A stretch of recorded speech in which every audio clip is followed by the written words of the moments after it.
O Senhor é o meu pastor, nada me pode faltar.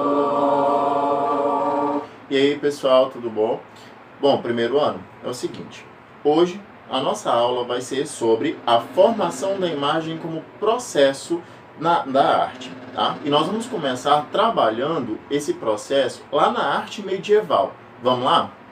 A formação da imagem como processo da arte. Esse é o nosso capítulo 3 que nós vamos estudar hoje, certo? O homem cria sua imagem para registrar suas ideias e crenças. A escolha da cor como manifestação de fé associa a luz ao espírito. A arte é a expressão mediadora na comunicação do homem com o mundo espiritual. Ou seja, a primeira coisa que eu quero que vocês compreendam aí é o seguinte, que o ser humano como um todo, ele precisa ele precisa utilizar a imagem para registrar aquilo que está dentro dele, que é o consciente, certo? Que é a ideia que passa pela cabeça do indivíduo, do ser humano. Ele precisa montar esse registro e transmitir esse registro de alguma forma. Então ele vai utilizar a imagem e a cor para isso, tá?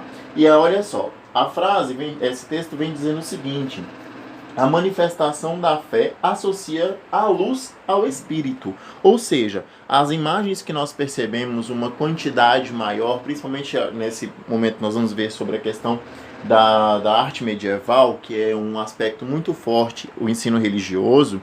Então ele vai mostrar com muita clareza e muito forte nas imagens essa ideia da luminosidade ser retratada como a imagem do Espírito Santo, a imagem divina, a imagem de Deus. Aqui nós vamos ver a questão dos cânones, que é algo que nós vamos ver constantemente dentro desse capítulo. Primeiro, quero que vocês compreendam que os cânones, eles são primeiramente o conjunto de regras de um grupo social, doutrina, família, estado e etc. Coloquei aqui 3 exemplos, que é o que a apostila de vocês vão cobrar, que é a igreja. A igreja tem em seus cânones, chamamos de direitos canônicos, uma espécie de constituição da igreja. Assim como todo estado tem uma constituição, o nosso país tem a Constituição brasileira e tal, a igreja ela também tem essa constituição, e essa constituição ela serve para reger, ela vai regulamentar as regras da igreja, impor as regras da igreja de alguma forma. A nossa família, ela também tem os seus cânones, ou seja, tem suas regras, como por exemplo, a idade certa para namorar, para ir na balada sozinho, para beber bebidas alcoólicas. Também nós temos as obrigações de casa, né? Que isso são coisas que não sofrem grandes mudanças, não sofrem mudanças significativas de uma geração para outra, tá? E o Estado não é diferente. Existem regras que chamamos de leis, que regem a convivência, determinando o que é certo ou errado em uma sociedade. Ou seja, nós temos regras, esses cânones do Estado, esses cânones que exigem que nós façamos o que é melhor para essa sociedade. Então, para isso existem as leis, tá? Não é necessariamente para oprimir, mas sim para regulamentar, deixar as coisas para mostrar o que é certo e o que é errado dentro do Estado. Na arte medieval, a arte medieval ela vem desde o século IV, dura século IV, V e VI, no século VI até 1453. Faltou um acentozinho no até ali, mas isso a gente ignora por enquanto, tá? Mas antes da gente entrar diretamente na arte medieval, nós precisamos compreender a seguinte situação. Um momento histórico que nós precisamos compreender. Nós já até vimos isso nas nossas aulas, né? Desenhei lá de forma maravilhosa no quadro, como vocês devem se lembrar, esse mapa aqui.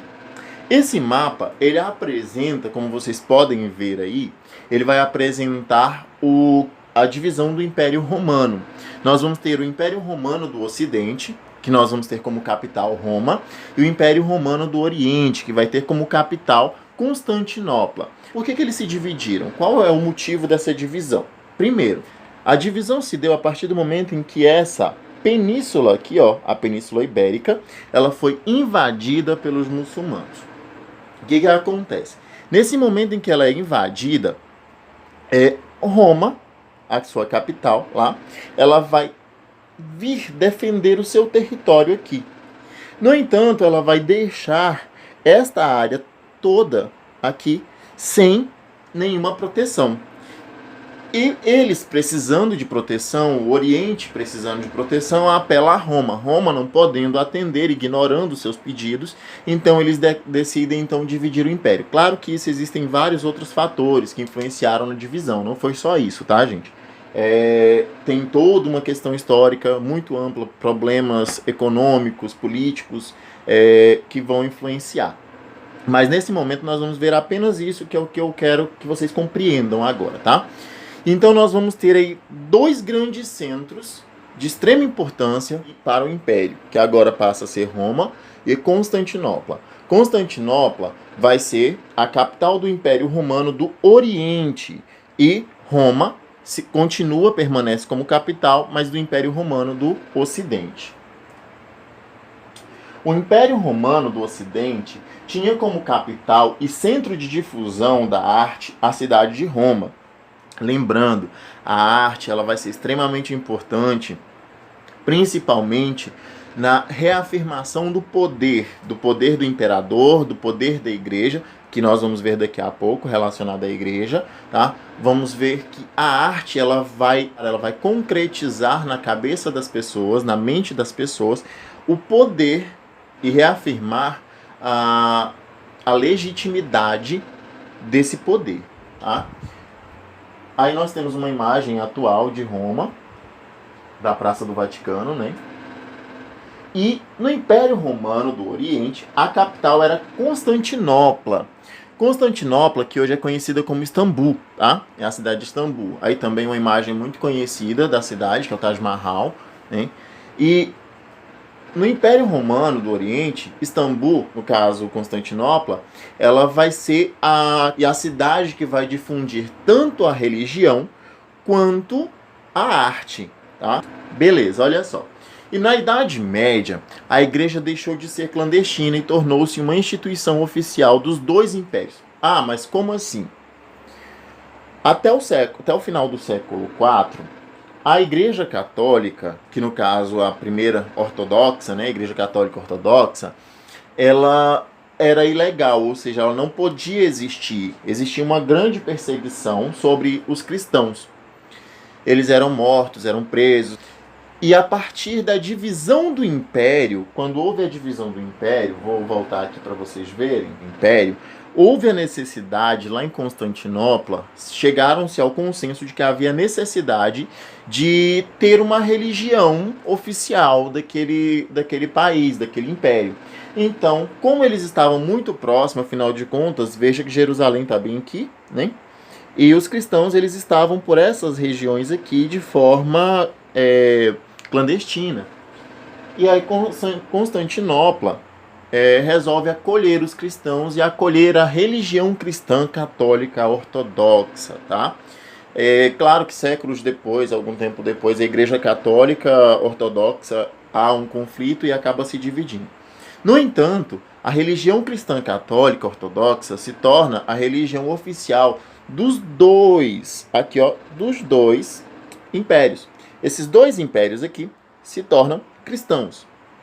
Há divergências entre alguns bispos, entre o clero da Igreja Católica, onde não se decidem o porquê, onde fica Jesus nessa questão, onde é o Pai, onde é o Filho, onde é o Espírito Santo, qual é o lugar de cada um, se existe a Trindade Santa ou não. Isso vai ser uma coisa que vai fazer com que eles acabem se dividindo, tá? Vai dividir então a Igreja Católica também entre os dois impérios. Aí Constantinopla vai ficar a sede da Igreja Católica Ortodoxa e Roma a sede da Igreja Católica Apostólica Romana, que é a que nós conhecemos aqui na cidade. Concluímos então que a igreja ela vai surgir no final do século IV e início do século V. Até então nós não temos igreja, nós temos os cristãos, nós temos aqueles seguidores de Cristo, né?